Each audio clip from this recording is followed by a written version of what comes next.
안녕하십니까. 은행에서 30년 동안 근무한 경력이 있는 공인중개사 한남수TV입니다. 이번 강의는 저의 부동산 채널 219번째 강의입니다. 다가구 주택은 하나의 주택에 여러 임차 세대가 살고 있기 때문에 임차인 내역을 정확하게 파악하지 못하면 나중에 입주한 임차인은 경매 과정에서 보증금을 반환받지 못하는 경우가 생길 수 있습니다. 이번 강의에서는 다가구 주택 임대차 중개 시의 미등기 권리, 그러니까 주로 임대차 관계가 되겠죠. 임대차에 대한 공인중개사의 확인 설명 의무를 판례를 통해서 살펴보도록 하겠습니다. 이 강의의 내용을 참고하셔서 하자 없는 계약이 되기를 진심으로 기대합니다. 저의 강의를 끝까지 시청하시고 구독과 좋아요 버튼 그리고 알람 설정 잘 부탁드리겠습니다. 이번 강의의 주제는 다가구 주택 임대차 계약 시에 개업공인중개사의 미등기 권리, 그러니까 주로 임대차 내역의 확인 설명 의무와 이를 해태했을 경우에 그 책임관계에 대해서 다음과 같은 목차로 정리를 해드리겠습니다. 첫 번째는 관련 판례 2건을 소개해 드리겠습니다. 두 번째는 개업공인중개사의 확인 설명 의무의 범위, 또 그 혜택의 책임에 대해서 말씀을 드리겠습니다.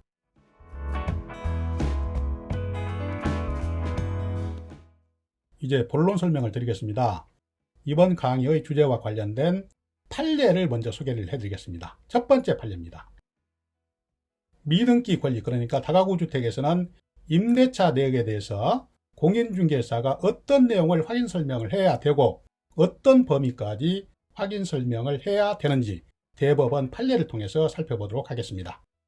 그 내용을 보시면 공인중개사는 다가구 주택 일부에 대한 임대차 계약을 중개할 때 임차 의뢰인이 기간 만료 후에 보증금을 제대로 반환받을 수 있는지를 판단할 수 있도록 해당 주택의 권리관계, 그러니까 임대차 관계 등에 대한 자료를 제공을 해야 됩니다. 이는 등기부상 권리관계뿐만 아니라 임대인에게 그 주택에 거주 중인 다른 임차인의 보증금, 계약기간 등에 대한 자료를 요구해서 이를 확인한 다음에 임차 의뢰인에게 확인 설명하고 그 자료를 제시를 해줘야 될 의무가 있습니다.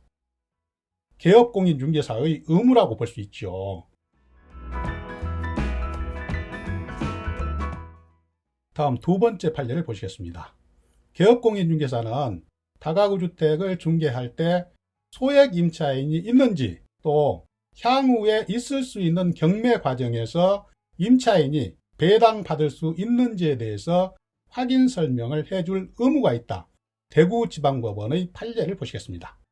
그 내용을 보시면 다가구 주택은 경매 절차에서 다수의 소액 임차인들로 인해서 다른 권리자들이 배당받지 못하는 경우가 빈번하게 발생하고 있습니다.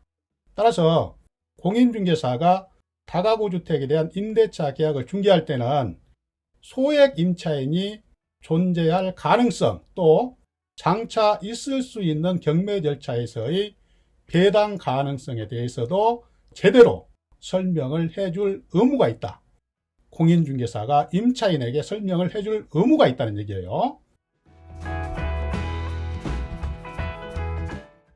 계속해서 두 번째입니다.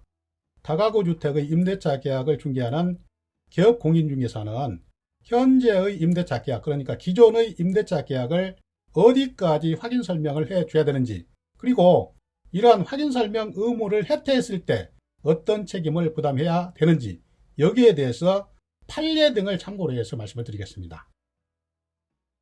일단 개업공인중개사의 의무를 보시면 다가구 주택의 임대차 계약을 중개하는 공인중개사는 해당 주택의 임차보증금 총액만을 추정해서 구두로 임차 의뢰인에게 알려주는 것으로는 그 책임을 다한 것이라고 할 수가 없고, 임대인에게 임대차 현황 자료를 요구를 해서 이를 받아가지고 확인한 다음에 각 호수별 보증금 금액, 또 계약기간, 확정일자와 관계없이 최우선 변제권이 있는 소액 임차인이 있는지, 또 장차 있을 수 있는 경매 과정에서 이 보증금을 배당받을 수 있는지에 대해서 설명을 해줄 의무가 있습니다.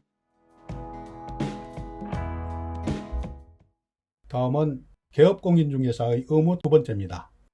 다가구 주택을 중개할 때는 공부상 나와 있는 호수의 숫자와 실제 현황이 일치하는지를 반드시 확인을 해야 됩니다. 이런 경우가 있을 수 있습니다. 또 사실 많이 있습니다. 건축물 관리대장상에는 그 다가구 주택의 호수가 3개였습니다. 그런데 실제로 임대차 계약 요청이 와가지고 현황 조사를 하니까 그 다가구 주택의 임차인이 한 5명, 6명인 경우가 있어요.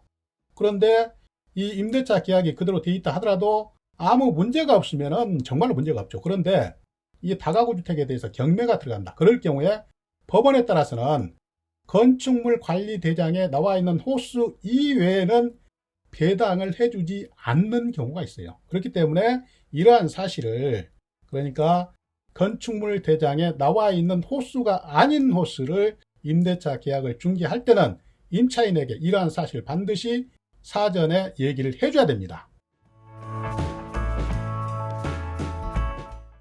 다음은 두 번째입니다. 임대차 관계에서 개업공인중개사뿐만 아니라 임차 의뢰인도 일정한 의무를 부담합니다. 여기에 대해서 보도록 하겠습니다. 임차 의뢰인의 의무에 대해서 본다는 얘기죠. 그 내용을 보시면 임차 의뢰인도 역시 계약 당사자 중 한 명입니다. 그래서 임차 의뢰인은 개업공인중개사에게 선순위 임차인과 이와 관련된 정보의 제시를 요구하는 등 사실관계를 임차인도 적극적으로 확인해야 할 의무가 있는 것입니다. 지금까지는 다가구 주택의 임대차 계약을 중개하는 개업공인중개사의 확인설명 의무에 대해서 자세하게 말씀을 드렸습니다. 그러면 개업공인중개사가 이러한 확인설명 의무를 해태했을 때 어떤 책임을 짓는지 여기에 대해서 말씀을 드리겠습니다. 법원은 공인중개사가 고의나 과실로 확인설명 의무를 위반해서 임차 의뢰인에게 재산상의 손해를 발생하게 한 때에는 공인중개사법 제30조에 의해서 이를 배상할 책임이 있다. 이렇게 판시를 하고 있습니다. 다만 임차 의뢰인이 임대차 계약 체결 당시에 다가구 주택이 여러 호실로 구분되어 있어서 선순위 임차인이 존재할 수 있다는 사실을 알았거나 알 수 있었던 경우에는 개업공인중개사의 책임이 일부 면제될 수는 있습니다. 이 사실을 잘 알고 계시기 바랍니다. 그러니까 다가구 주택은 아주 중요한 것이 정말로 다가구 주택이죠. 주택은 하나인데 거기에 여러 사람의 임차인이 살고 있다 이런 얘기예요. 그래서 나중에 전입을 해서 임대차 계약을 맺는 사람은 선순위 임차인들 때문에 향후에 있을 수도 있는 경매 절차에서 배당을 받지 못할 수도 있기 때문에 이 계약을 중개하는 개업공인중개사는 이 관계를 정말로, 그러니까 기존의 임대차 계약 상황 그리고 현재 그 주택의 시가 이런 것들을 종합적으로 검토를 해가지고 새로운 임대차 계약을 맺는 임차인이 경매 과정에서 배당받는데 지장이 없는지 이런 것들을 충분히 설명을 해주고, 만약에 임차인이 이런 것을 다 감안해서 계약을 하겠다 그러면 당연히 특약사항에 그런 것을 충분히 명시를 해놓고 계약을 하면 문제가 없겠지만, 가급적이면 선순위 보증금하고 새로운 임차인의 보증금의 합계가 주택의 시가의 70%를 초과한다. 이럴 경우에는 중개하는데 상당히 조심을 해야 되고 임차인도 이런 주택에는 들어가지 않는 게 좋습니다. 이런 상황을 잘 이해를 하시고 공인중개사 또는 임차 의뢰인은 이러한 다가구 주택에 전세를 들 경우에는 정말로 조심을 해야 됩니다. 꼭 말씀을 드립니다. 시청자 여러분, 지금까지 다가구 주택의 임대차 계약을 중개하는 개업공인중개사의 확인설명 의무와 그 확인설명 범위, 그리고 이러한 확인설명 의무를 해태했을 경우에 어떤 책임을 부담하는지 여기에 대해서 자세하게 설명을 드렸습니다. 제 강의가 좀 도움이 되셨는지요? 이해가 되셨는지 모르겠습니다. 저는 앞으로도 계속해서 부동산 관련 강의, 그러니까 임대차 보호법, 권리분석 및 배당 사례, 유치권, 법정지상권, 부동산, 금융, 시사, 상식 등의 주제로 알차게 강의를 준비해서 계속 여러분을 찾아뵙겠습니다. 항상 건강하시고 다음 강의에서 또 뵙겠습니다. 감사합니다. 안녕히 계십시오. 시청자 여러분, 잠깐만요. 여러분께 꼭 부탁드릴 말씀이 있습니다. 지금까지 다가구 주택의 임대차 계약 중개 시에 개업 공인중개사가 확인 설명해야 될 그 내용, 그리고 확인 설명을 하지 않았을 때 어떤 책임을 부담하는지, 여기에 대해서 자세하게 말씀을 드렸습니다.